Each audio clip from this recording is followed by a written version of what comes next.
Hey everybody, welcome to a Tatter-a-fact here at the Girlz Ink studio in Las Vegas. Welcome, glad to have you all. Hope you're doing fantastic. So I thought today we would step out of PMU and step into optimism. That's what I wanted to talk about today. And I think it's a perfect topic to talk about right now with the state of the world, the state of our beloved industry. If you want to know what's going on in the industry, go on Facebook and go in the Facebook groups and peruse. That's what I do, and to keep up to date with the energy of the industry and what's going on in the industry, what people are talking about, what they're feeling, what they're experiencing. It's a great place to get a real sense of where the industry is as a whole and how artists are feeling as a whole. And I know there's a lot of artists struggling. I think the industry is in change right now. And for some people, it's a positive experience, but for a lot of people, it's not a positive experience. There's some people, suffering and whatnot. And I see it, and I'm starting to see it on Instagram too. We're seeing artists close down. We're seeing artists get out of the industry. We're seeing artists express their fears and their anxiety. They're struggling to get clients. And I think that's pretty much across the board. So I wanted to talk about optimism, and because it's really important. Optimism is important every single day, but for us humans to be healthy and to be happy, but it's really important in times of struggle, in times of challenge. It's really important. So what is optimism? Optimism, it's a mental attitude of believing you have the ability and skill to make good things happen. It's believing that the tough times will pass and that a bad day doesn't necessarily mean you have a bad life. It's simply having hopefulness and confidence about the future. I work really close with LI. I talk to the owner of LI every single day. We were actually just talking this morning. We were on a phone call for 2 hours. And she's a real inspiration to me. She's going through something in her personal life that's very challenging. And every time Darlene goes through something challenging, whether it's in her personal life or it's in business, she talks about it. She acknowledges it. She talks about it. She talks, I'm sure with other people, but, with me, we talk about it. And then she always wraps it up by saying, but you know what, Teryn? This too shall pass. She says it all the time. This too shall pass. Darlene's story is my best example in my life both personally and business, of what optimism is. Honest to goodness. And so that's just one reason I'm so grateful for Darlene's story. So about 25% of the people, 25% of us are going to be born with it, born with optimism.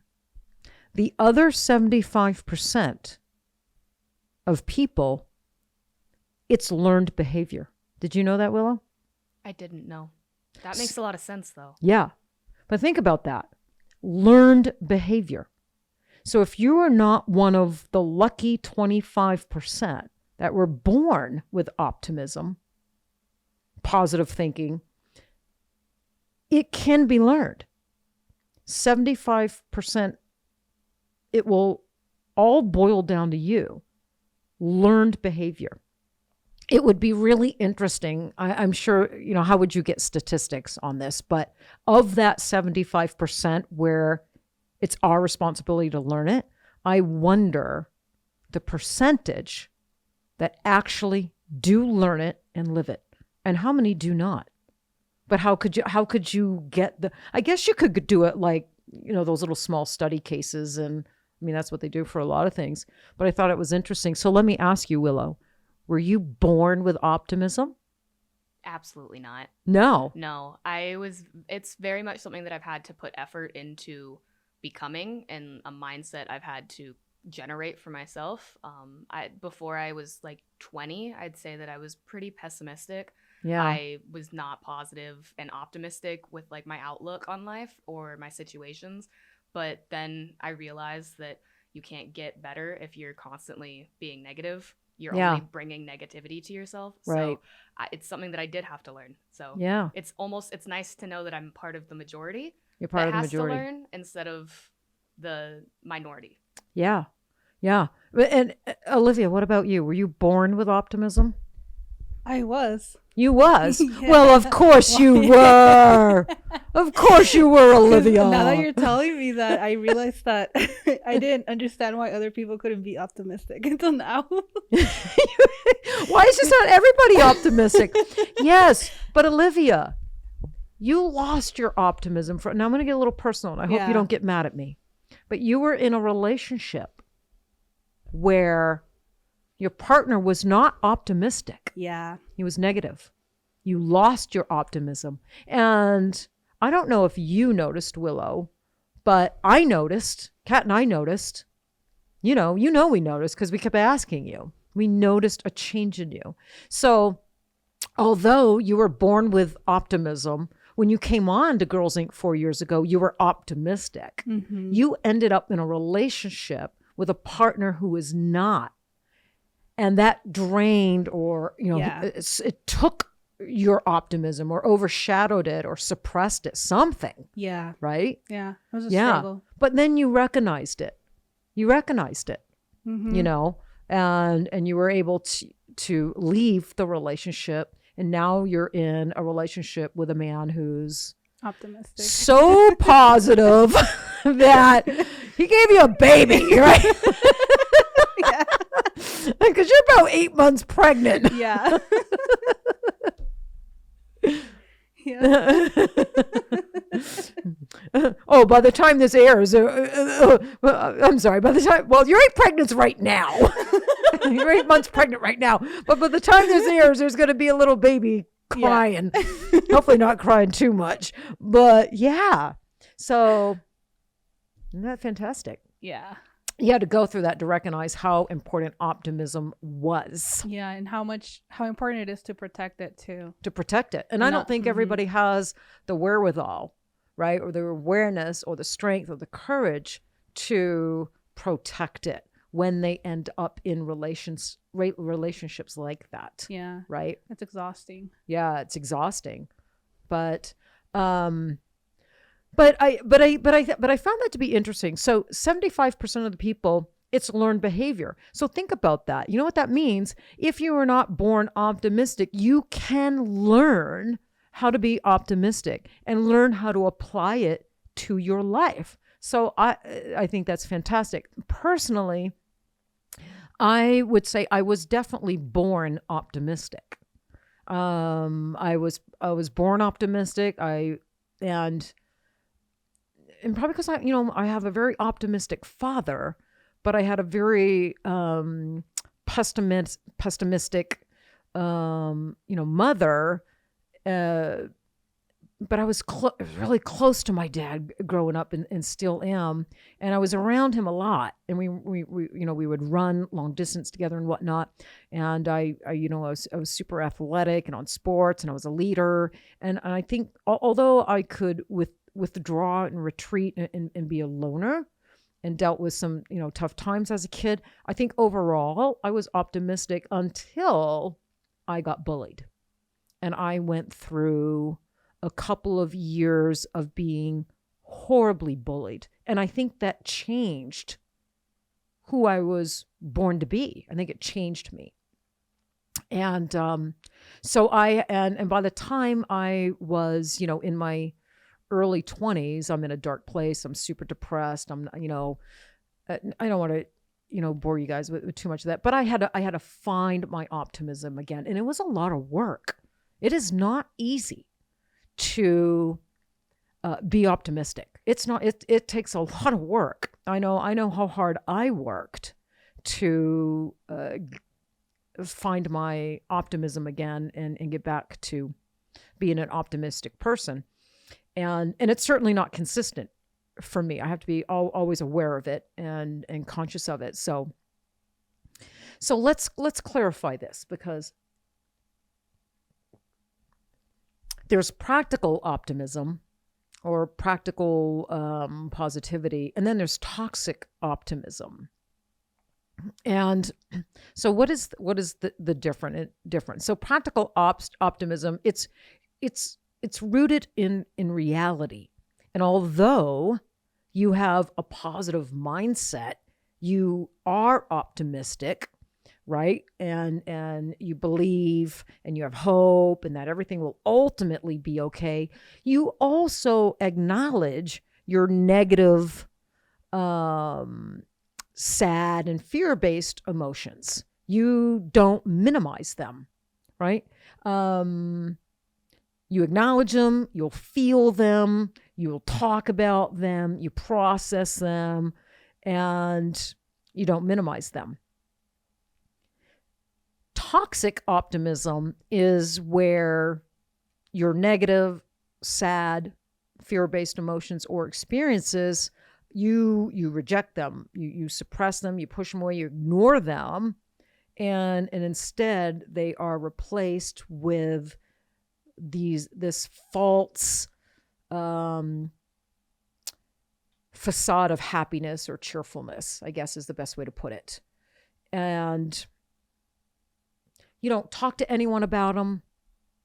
You don't express them. You don't talk about what you're really going through. You just don't. You just always come across as happy. And I think when I was kind of studying this on what toxic optimism was, immediately I thought about someone who used to work at Girlz Ink years ago. And we had someone that was like that. Always had a smile on her face, always presented as cheerful, as happy, nothing bothered her, and always up until she could no longer pass that off, present that. And then it would be this breakdown. Like it was like for so long, she I don't know the best way to put it. She would present as happy. And then one day it would just be total meltdown. Like she would just break down, she would cry. And I think it was, and I didn't recognize that as toxic optimism back then. I didn't know what it was. But now, hindsight's 2020. Now I do. And so I think when you suppress all that, you don't allow it to come up and come out and acknowledge it and talk about it. I think, it will just eat you up inside, man. It will just eat you up inside. In one way or the other, it's gonna come out. It's gonna come out. And I think it can affect your health too. It can be you doing that to yourself, toxic optimism to yourself, where you always present as happy. You always have to be the funny one. You always present as cheerful, like nothing gets you down, blah, blah, blah, blah, blah. Or it can be someone doing that to you, right? So, for instance, if you are going through like a painful situation, it could be someone close to you or a colleague minimizing that painful situation by saying things, it was for the best, or, oh, look on the bright side. Everybody, somebody else always has it worse than you, or you'll get over it.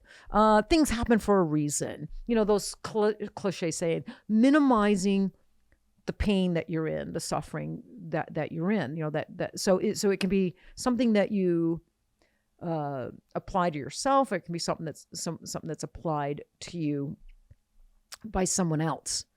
So, just be aware of that. Be aware of that. It's equally as important to acknowledge and address our negative emotions as it is to be optimistic. It's equally as important.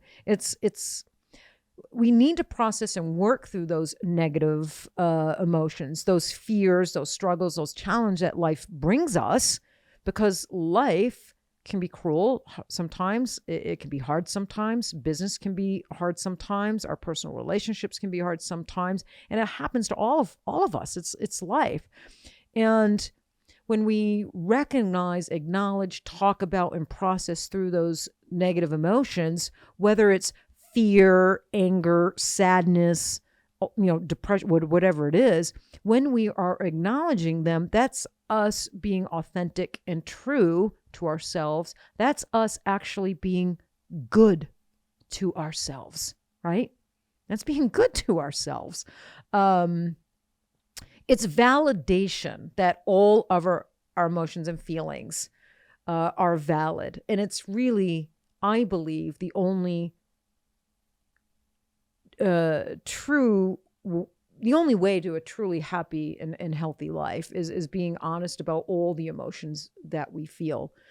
And hopefully the feelings of happiness, hopefulness, cheerfulness, joy, contentment, hopefully those feelings, which are feelings of optimism, outweigh and happen much more often than the negative feelings of sadness, anxiety, fear, those sort of things.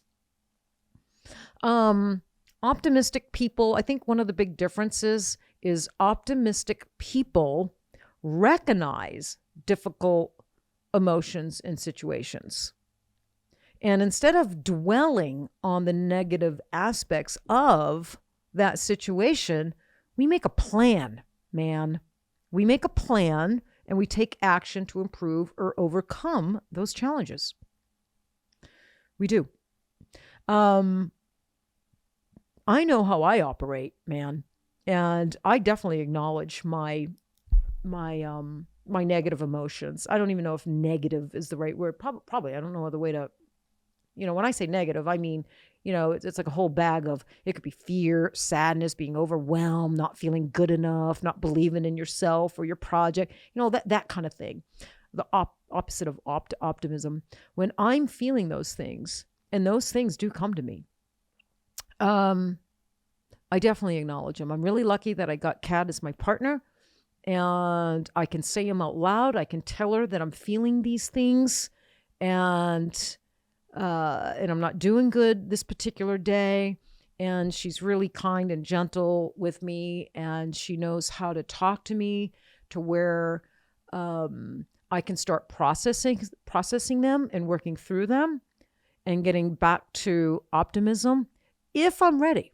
I'm not always ready.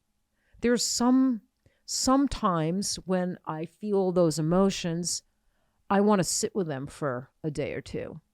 I don't know if it's that I want to sit with them for a day or two and feel them, or if I just don't have the strength to start combating them and making a plan and taking action towards them and pulling myself out of them, right? Because sometimes it can be exhausting. Yeah? What do you do, Willow? I mean, when you get bombarded, because we all do, with that those feelings, and you start getting overwhelmed, depressed, and nothing's going right, and like, do you sit with it? Are you comfortable sitting with it? Or right away, are you uncomfortable and you start processing it? Or I am definitely very uncomfortable when it comes to dealing with that kind of negative emotion. I honestly do try to distract myself from it for a couple days so I don't have to like, I can get used to the feeling instead of like confronting it immediately and trying to solve it. Yep. But almost always I go to my best friend, Maya, and my partner, Titan, and I just unload everything. And I might spiral for a couple days where I'm just like repeating like what I'm thinking. But they give me a safe space to like talk about it and to just listen to me instead of trying to help fix it or try to solve the problem. They listen and offer like helpful feedback. So I think it's important to have someone like that to bounce off of so that you can realize how you're thinking, because it can be difficult to just like sit with yourself and like process everything. Yeah. And you're lucky that you have Titan and Myra. And we met Myra. Maya. Yes. Sorry. I only met her once, but I liked her immediately. She's awesome. She is awesome. So you're lucky you got those people in your life. And you do. Because like I'm lucky that I have Kat and I've got really good girlfriends that I can unload on, man. And they can see the worst, weakest, saddest side of me. And I know and I feel safe with them. They're not going to judge me, you know? And so it's pretty cool. What about you, Olivia? Well, you're optimistic, so I don't know. I mean, I have my moments. Everybody does. That's called being a human, right? That's called being a human. So how do you process yours? Same question. Do you sit with them a couple of days? Or right away, do you push them down and don't acknowledge them? Do you acknowledge them and then start going through the process to work through them? Like, what's your formula with them? I acknowledge them. I let the feelings come in, and then I meditate. You meditate. Do you talk to your partner about them, or your mom, or your sister? Because you've got family that you're really close to, and you're close with your new man. So, do you talk to them? Because you're kind of shy. Yeah, once I process it, because it's kind of hard for me to be vulnerable, even with people that I feel safe with. Yeah. So I kind of have to process it before I can talk to them. Yeah. Can I tell everybody how you talk to me? Yeah. Because we're close. Yeah. Anybody that doesn't know us, like at Girlz Ink, like me and Olivia, Willow, and Sarah, I mean, we're close. Well, we work together every day, and we have genuine love and genuine friendships. We're not just like, coworkers. We're close. So when something's off with one of you girls or one of us, we all know it. And so the way Olivia, you like to process is, Kat is a little more gentle with you. Me, I'm like, what's going on, Olivia? What, are you sad? Are you sad until you're sad? Are you going to cry? I'm just kind of like, I wear my heart on my sleeve. I'm kind of really open kind of that way. And you'll just look at me and nod. You don't say anything. And I see your eyes well up. And then I know it's like, oh, okay. Something's not right. And I let you, I'll usually come over and give you a little hug from behind or a pat and tell you I love you. And then the next day we get a text. A mile long, right? Then you always text Kat, not me, right? I think Kat's the one that's more nurturing. Like you see her more as the nurturer. Mm-hmm. Is that it? Yeah, because you don't text me. But yeah, it's like, but that's how you communicate to Kat and I. When you're feeling troublesome, when you're feeling hurt, when you're feeling, when you're having those feelings, that's how you communicate to us. You try to hide it, but we can see it. And then it will always be me like, what's going on, Olivia? You're okay? And then I'll go, wait, are you going to cry? You go, and you're like, yeah. And then I back off. And then the next day we get a text. And you explain very eloquently in your text, like what's going on. So is that how you like to communicate with your family too? Sometimes. Yeah. Yeah. It's just hard for me to talk about it, but it's easy for me to write it down. Yeah. So it's hard for you to articulate verbally in that moment. Because all the emotions come crashing, and I kind of hate people seeing me vulnerable. I was going to say, do you not want people to see you cry? Yeah. Is it because I make fun? You guys cry. Well, for a while there, man, every employee I hired would cry. I mean, I was on a roll. I just, so everybody knows in the interviews, I started asking, do you cry? Okay. All right. Well, that's interesting. So we all have our own way of dealing with these emotions, but there are people that are not optimistic. Out of that 75% of us that have to learn how to be optimistic and apply optimistic tools and behaviors to our life, a percentage of them will not. And of course, I meet them all the time. I meet them, sometimes in the business arena, sometimes in the personal arena. I have people in my personal life that are not optimistic. They're more, pessimistic. So, there's also health benefits of being optimistic. Optimism, it has been studied and quite intensively, and it is tangible and it is scientific. So what they've discovered with people that are optimistic is there is a much lower risk of cardiovascular issues and events, like a much lower risk of heart attacks, things like that, and heart problems. So that's pretty compelling. And this next statistic I thought was really, really compelling and really got me where, okay, man, I'm going to make sure I'm going to really, really be aware of when I'm starting to lose my optimism. People that are optimistic live 20% longer. That's cray-cray. 20% longer. That statistic alone should be enough incentive for all of us, right, to start practicing optimism or learn how to practice and implement optimism into our life. 20% longer. That's big. That's big. People that are optimistic, they're stronger and better. They have stronger and better, longer lasting relationships. They have less anxiety and less depression. They sleep better. Yes. And now listen to this. This is going to catch a lot of people's attention.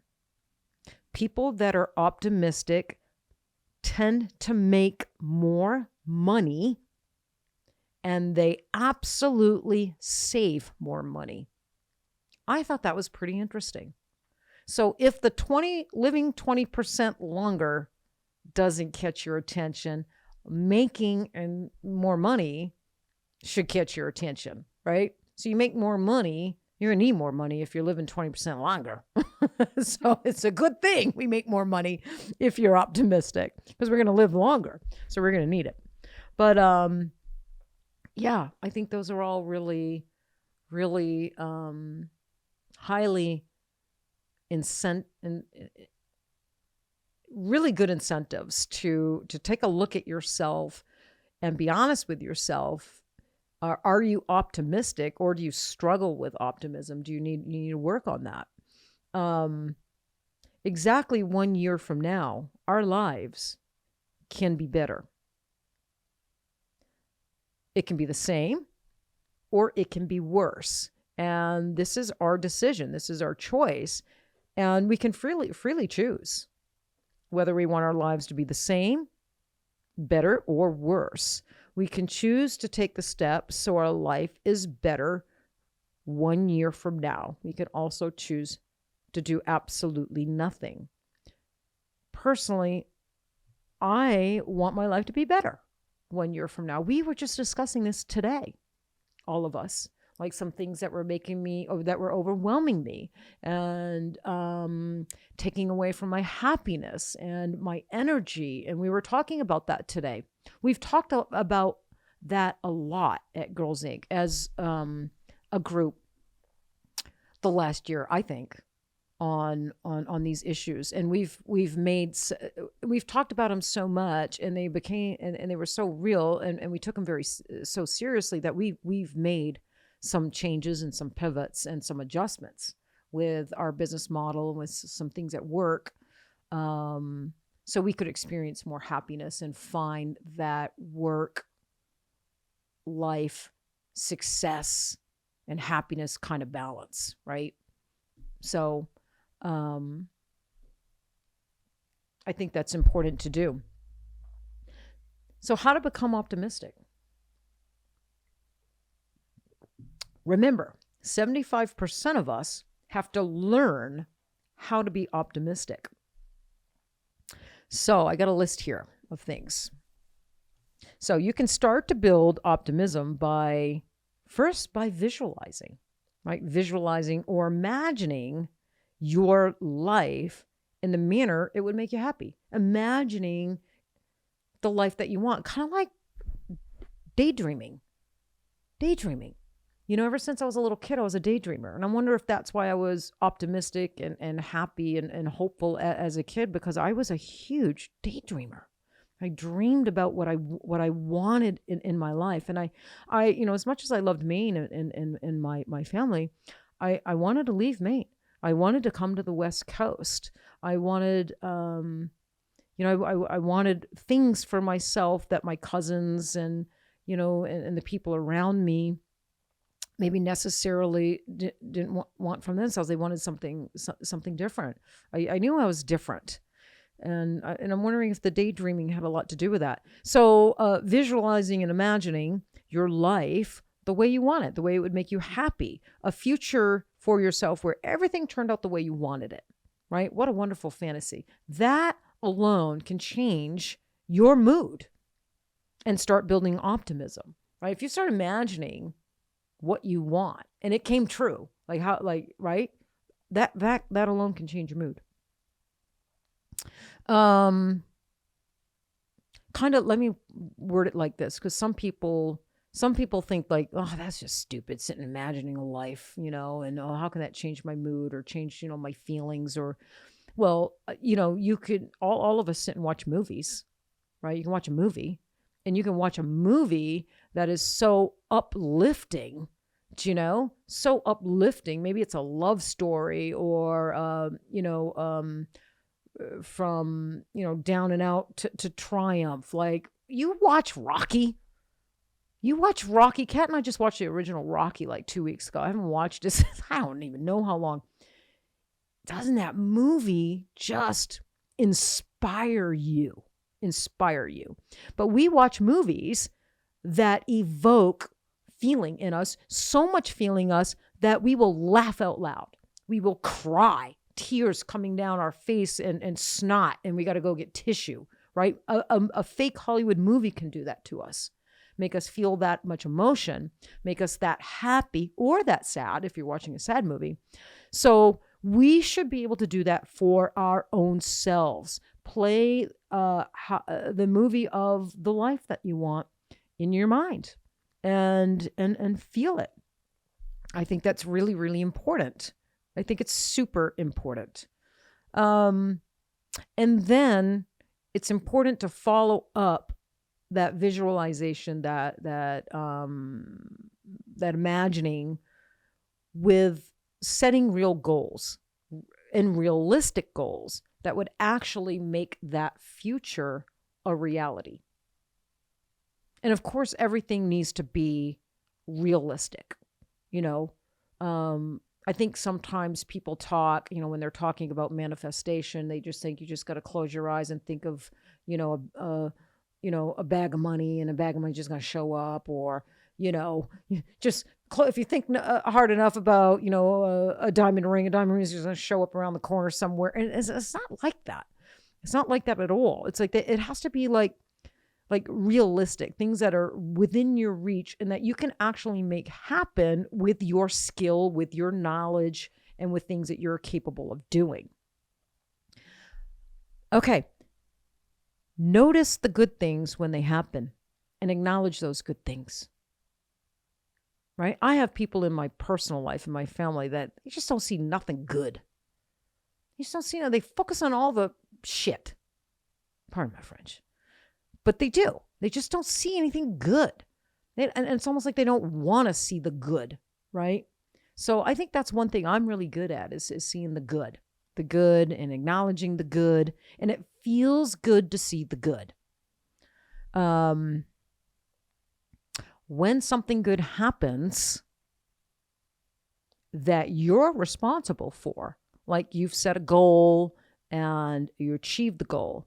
When something good happens that you achieved, give yourself credit for that.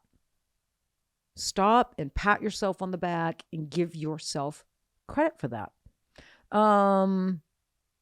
Maybe take yourself out to dinner, maybe, something, treat yourself, something like that. It's important that we give ourselves credit. Remind yourself that setbacks, struggles, challenges, and negative emotions happen to everyone, every single one of us. They're temporary and they do pass. They do pass. That's the one constant: change. Unfortunately, it works the other way. When you're in a good role and everything's working in your favor, eventually, struggles, challenges are going to bestow upon us, because that's just the ebb and flow of life. So remind yourself they're temporary, they do pass. Remind yourself that a bad day doesn't necessarily mean you have a bad life. And I was in that spot, when I was really stuck in my dark place. I just felt my whole life was bad.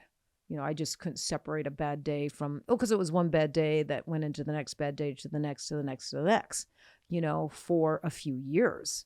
So, I was in that spot where I felt I had a bad life. Not anymore. When I have a bad day, I remind myself that life is good. Just because you're having a bad day, Teryn, this does not mean your life is bad. Your life is good. Your life is great. You're just having a bad day or a bad moment. Sometimes it could be a bad moment. Doesn't mean you're having a bad day. But that takes work. Like if you're out, and someone at the grocery store pisses you off and you get all, in a bad mood. Does that experience carry out through the rest of the day and ruin the whole day? Are we like in a bad mood the rest of the day? And is that whole day gone? That's just a bad day because of that one experience at the grocery store? I have to be careful of that. I have to be very careful of that, because if I'm not aware that bad experience that pissed me off or rubbed me the wrong way or changed my mood in the morning, I can keep that mood. I can keep that mood. So, and I don't want to keep that mood. So I have to be really aware and conscious that I'm in this rotten mood still at 2:00 in the afternoon when that experience with that person happened at 10 a.m. Right? So that can be hard to do, man. So that's why it's constant work, constant awareness, constant work on yourself. But you don't want to let someone like that rob you of a whole day,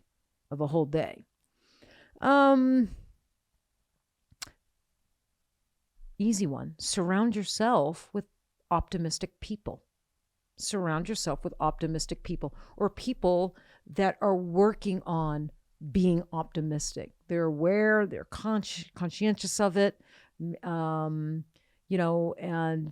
they're working on being optimistic, and they're mindful. Surround yourself with optimistic people. A lot of times, people that are not optimistic do not want to be around optimistic people, right? You've heard that old saying, misery loves company. And there is truth into that. If you're feeling down and you're pessimistic and you're downing on this and downing on that, I mean, you don't want to be around someone, happy, right? And it can almost piss you off. It's like, what are you so damn happy about? I got people in my personal life like that. I do. I have people in my personal life that I had to put boundaries because I'm so into working on my optimism and protecting my optimism and my mind, my mindset, that I've had to lay down really strong boundaries and tell some people in my family that, if we have plans and everybody's to come over to my house, If you are in a bad mood, cancel. If you wake up and you're in a rotten mood, cancel. Do not come to my home like that. Because I have people in my family, if they wake up in a bad mood, they have that mood all day long, and they still show up to the party, or the gathering, and they bring that rotten mood into my home. And I feel it. We all feel it. We see it. They don't even try to hide it. And I just can't have that around me anymore. That's how protective I've gotten of my optimism and my healthy mindset. Setting those strict boundaries. And it's hard to do when it's your family. It's hard to do when it's your close friends. It's hard to do when it's people you love. Because you almost feel like you're being a dick. Like it's almost feel like you're being mean and you're being an asshole. But you're not. I had to learn that. I had to really learn that and absorb that and come to believe that. It's not that I'm being a dick and I'm being an asshole. It's self-love. It's that I love myself enough to protect myself from that. And that's the way I look at it now. But it's still hard. I'll admit that for sure. It's not easy. It's easy to set the boundaries. It's not easy keeping them sometimes. Sarah, things. I see you nodding back there. You're not on a mic, but I see you nodding. I know this rings true for you too. Oh yeah. Right? Yeah. I know. Yeah. Like deep. Yeah. Is it hitting you deep? Yeah. I know it is. So then this is why I wanted to talk about this. We all go through stuff like this. Some of us are in the deep midst of it now and struggling with it and just can't get out of it, And then some people are in and out of it, and which is more normal. I don't think no one's like optimistic all the damn time, but I'm trying to get to a place where I'm optimistic and of a healthy mindset, positive mindset most of the time. And I've accomplished that, but I want that percentage to be even higher. I know I'm not going to reach 100%. That's unrealistic, but I want it to be an even higher percentage of the time, right? I think I'm maybe like 70-30 now. If I had to weigh, where are you, Willow? Optimism, not optimism. What's your ratio? It really depends on the day. Okay, let's overall. Overall, not the day. Just your life right now as you know it. Well, 55-45. 55-45. Well, I'm older than you. So I've had longer time. And you were born optimistic. I was born optimistic. I've only been optimistic for a couple years. It's still something I got to fight with. Well, you just celebrated 2 years at Girlz Ink. So I did. Maybe we had something to do with it, Willow. Yeah, I would say so. I mean, Olivia, it's not that she's always optimistic, but she just has like a vibe that she has a softness, yeah, a kindness, a gentleness to her. And she thinks things through very rationally before she gets emotional. Yeah, and you and I are quick to temper. Quick to emotion. Maybe not always temper, but we're quick to emotion. Very true. You and I are a lot alike. Yes. I know. That's probably why you still work at Girlz Ink. Probably, yeah. Yeah, but I love it. And you and I work, head to head and close to close on projects. Sometimes I know you don't even like me sitting next to you. I can see it. I can see you squirming.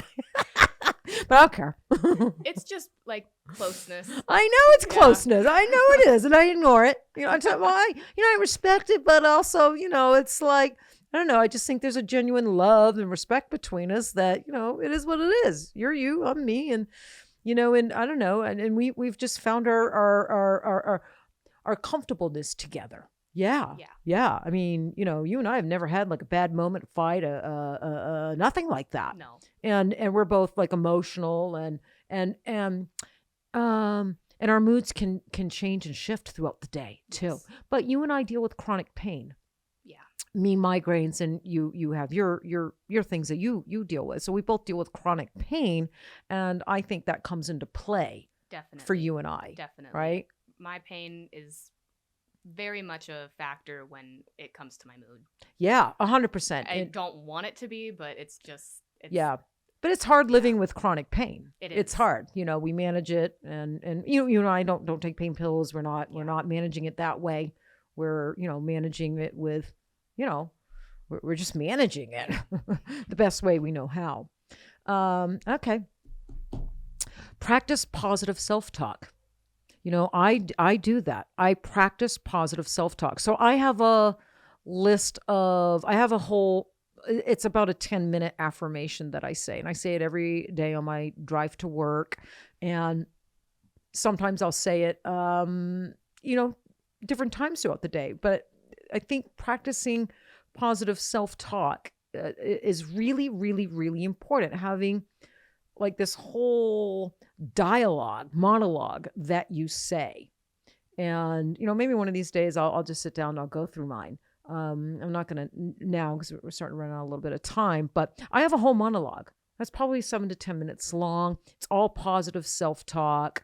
And it can really, Kat will remind me sometimes when she sees me slipping and I'm getting, I'm losing my optimism and, I'm not feeling really positive. She'll remind me, why don't you take a drive and go do your talk? She goes, it always, and if I'm like, I don't want to do it, she goes, it always changes your mood, Teryn. It always changes your mood. Why don't you go do it? And she's right. She's right. It always changes my mood. So, positive self-talk for me is a really valuable tool in maintaining my positivity, my optimism,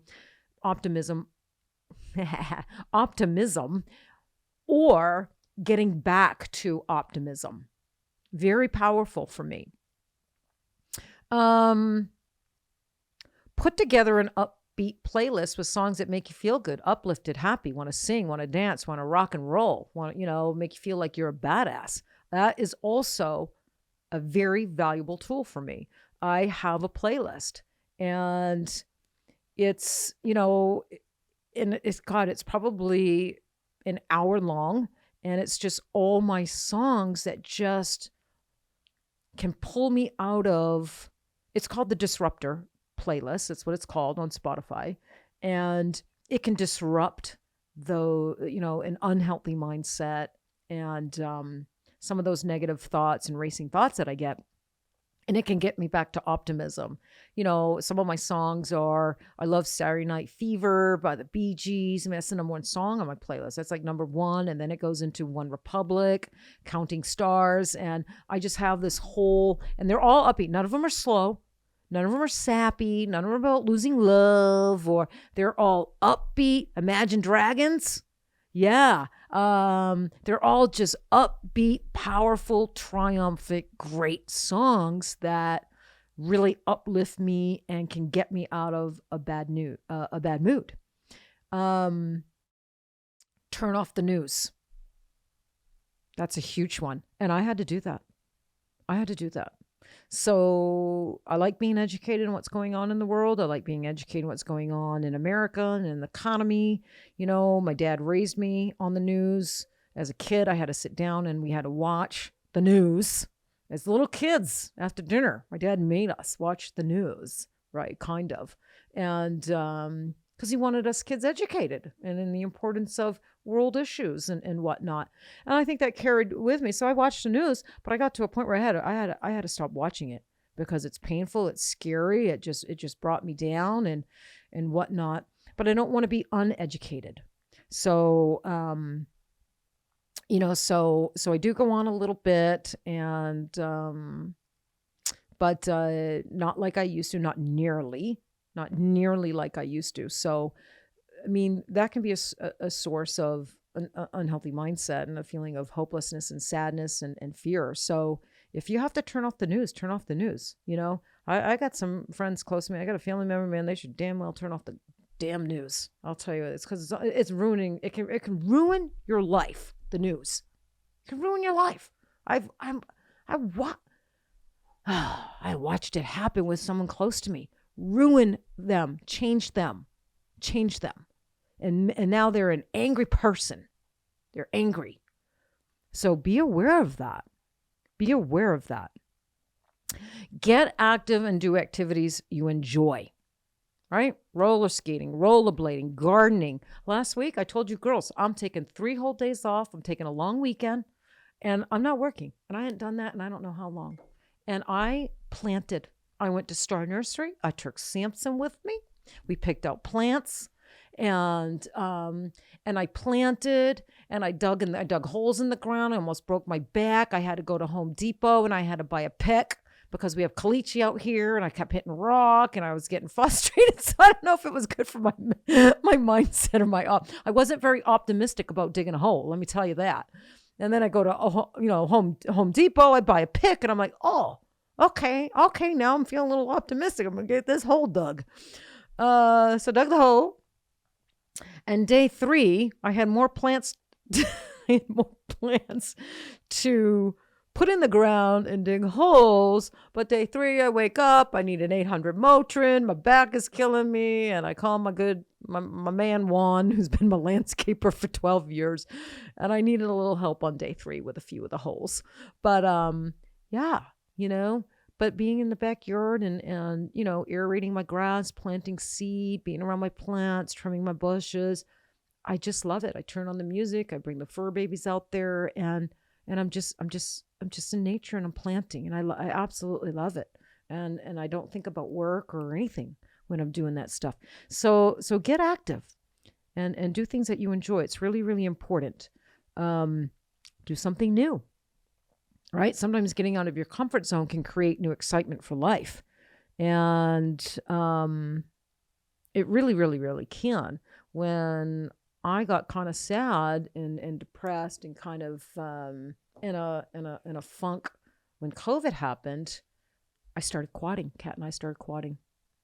Yeah, started quadding. Just out of the blue. Never quadded before in my life. And Kat, certainly not. I mean, good Lord. Kat didn't even know she wanted a quad. She just got really jealous because I bought a quad and I wouldn't let her drive. I'm like, no. Yeah, she thinks she's not going to buy a quad and then she's going to drive mine. And I'm like, no, you're not going to drive mine. You're going to sit on the back and you're going to be along for the ride. So then Kat ends up buying her own quad because she was jelly, because she wanted to drive. So now we have quads and we became, quadding badasses. And every year we do our annual 5-day trip through the Paiute trails in Utah.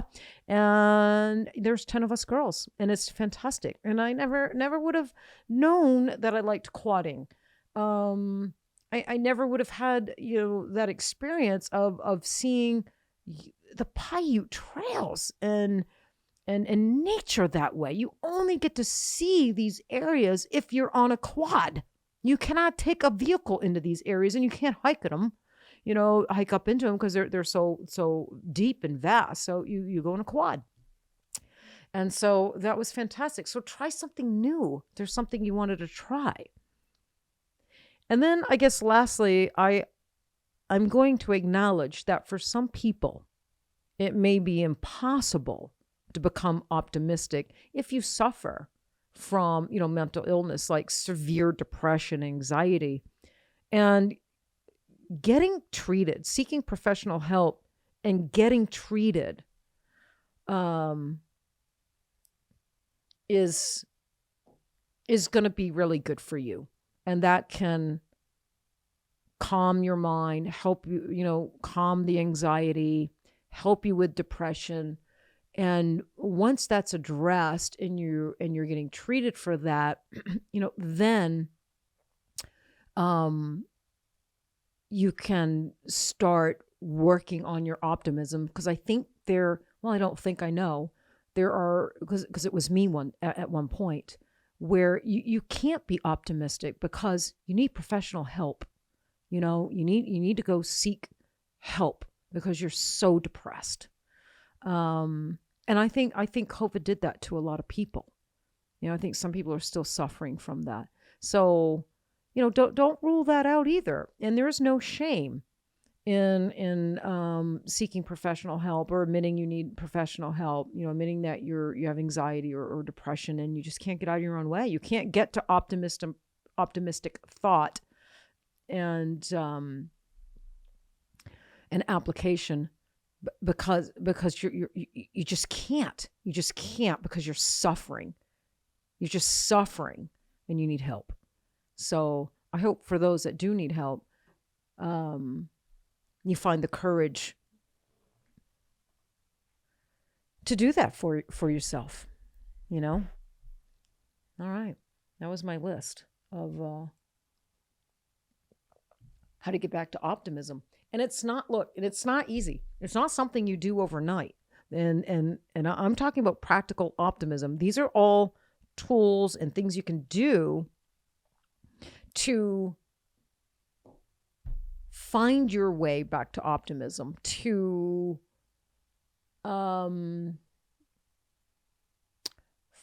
have a positive mindset, or increase your optimism, or increase your healthy mindset. Because when you are optimistic, when you're positive, when your mind is of a healthy mindset, then everything else in your life, including your business, becomes healthier and more successful. It just follows through. It starts with us. It starts right here. I know it starts with me. If I, Teryn Darling, can get to a healthier mindset, a more optimistic place, more positive thinking, then I know my company will. If the company leader can get there, then the company will get there. It starts with the company leader, the company owner, the business owner, and it follows through to the company. And so, yeah, so it's important. It's really, really important. What we're talking about today is really important, and I'm really passionate about it. I'm really passionate about it, and this is why I wanted to talk about it. And I tend to talk about things on here that I struggle with myself, that are personal to me, that I've gone through, that I'm still going through.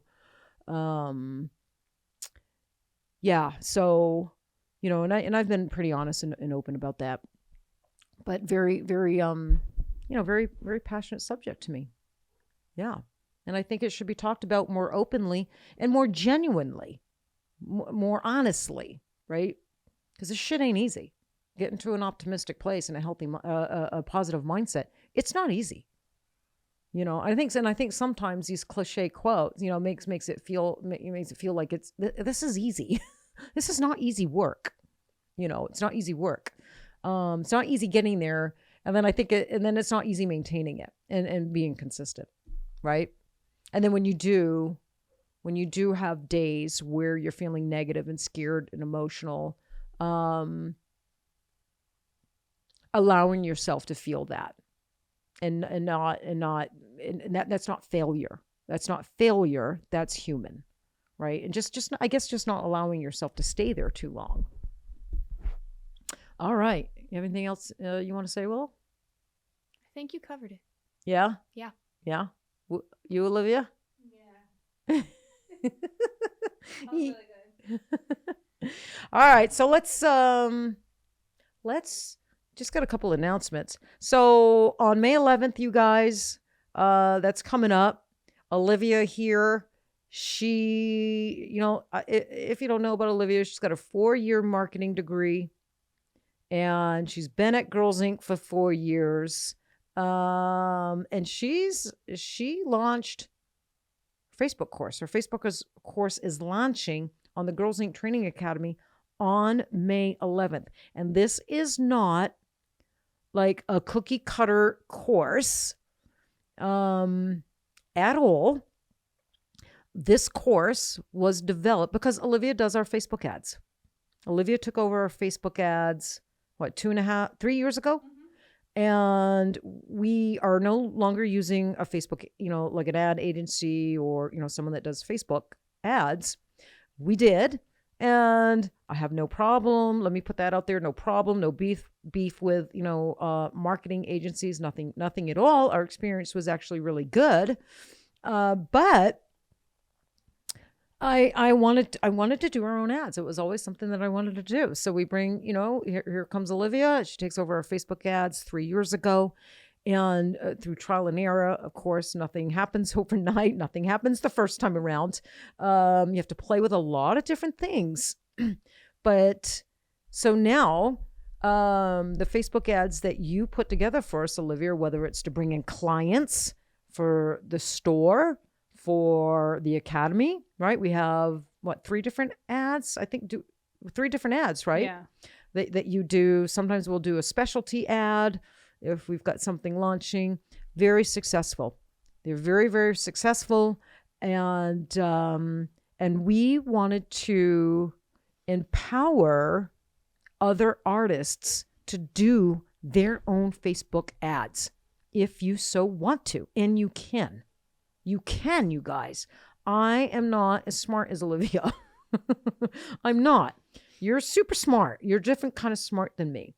There's no way. And I thought when when you're doing this, I didn't think I could learn it. I didn't think I'd understand it. I think it would go over my head, and it did not. You can learn this. If I can learn this, everybody listening to this podcast right now can learn this. You can learn it. You can learn anything you apply yourself to, anything that you want to learn. And and this Facebook course, I'm telling you, it's going to save you money because you're not going to have to pay someone to do your ads. And in addition to that, it's going to earn you money. It's going to earn your money. Olivia is going to take you step by step by step on this course to teach you how to design your campaign, your ad campaign, and all the things that you have to decide when you're doing your ad campaign. And she's going to walk you through that. And it's fantastic. And you can do this. And this is a great time for you to learn this, whether you're brand new in business or you're 10 years in. This is the perfect time. It doesn't matter. This is the perfect time for you to learn and understand Facebook, how to put together your own Facebook ads, how to manage them, how to monitor them, how to change them when needed, right? Yes. And then who to target. Who to target. The type of client you want to target. We want to target clients that can afford our services. Yeah. Right? So, I think it's a fantastic course. You did a great job, Olivia, and this is going to be so helpful to everybody. And I want to clarify, we do not want to do your Facebook ads. We are too busy doing our own. We have no desire to do anybody's marketing or anybody's Facebook ads for you. Don't want to do that. We want to teach you what we've learned. We want to teach you how to do your own, to become independent and we want to empower ink you. You like that? Yeah, I love Empower that. Ink you. Yeah, we trademarked that, just so you know. Olivia came up with that. I cannot take credit. But we want to empower Ink you to do your own Facebook ads. And once you learn how to do it, I can't tell you how good it feels. It feels so good. It feels so good. All right. So we got that coming up May 11th. Check it out. My main eyeliner class, it's sold out. It sold out really quickly. So I'm super, super excited. Thank you. But we got the Boston class August 5th and 6th. So that is that's 50% sold out. So, please, if you want to come, this will probably be the only time I'm going to be in Boston or teaching on the East Coast.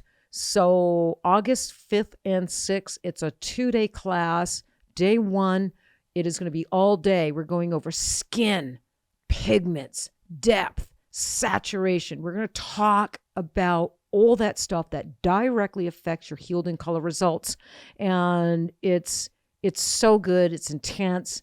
And I'm excited to bring that to you. And then day 2 is my eyeliner workshop, where I'm going to tattoo an eyeliner, maybe 2, not sure, definitely 1. And then it's workshop the rest of the afternoon. It's a very successful model that I've been doing for a very long time. And it's a high saturation eyeliner workshop. So August 5th and 6th, and girlzink.com, training at girlzink.com, info at girlzink.com. Either one, we'll get the email and we'll get you signed up. Halfway sold out. And Julie Mashad's hosting me. So shout out to Julie. And yeah, I think that's it. And don't forget, we do have girlzinktraining.com, where we have all our online courses, our color theory courses, our needle courses, Mary Richardson, Tiny Tats, lots of great courses on there for you to take. And a little shout out to my wife, Sarah. Thank you for reminding me. May 2nd, our 20th anniversary. Can you believe it? Should have had Kat on here today. I know. But yes. So 20 years, Kat and I. Thank you, Kat, for loving me, for nurturing me, for guiding me, for supporting me, for believing in me, for everything you've done for me and my life. I love you so much. You are my best friend, and I just couldn't imagine my life without you. And you're beautiful. You're just beautiful. You're just so beautiful, and I love you. So thank you. All right, you guys, thank you for joining us today, and we'll see you next time.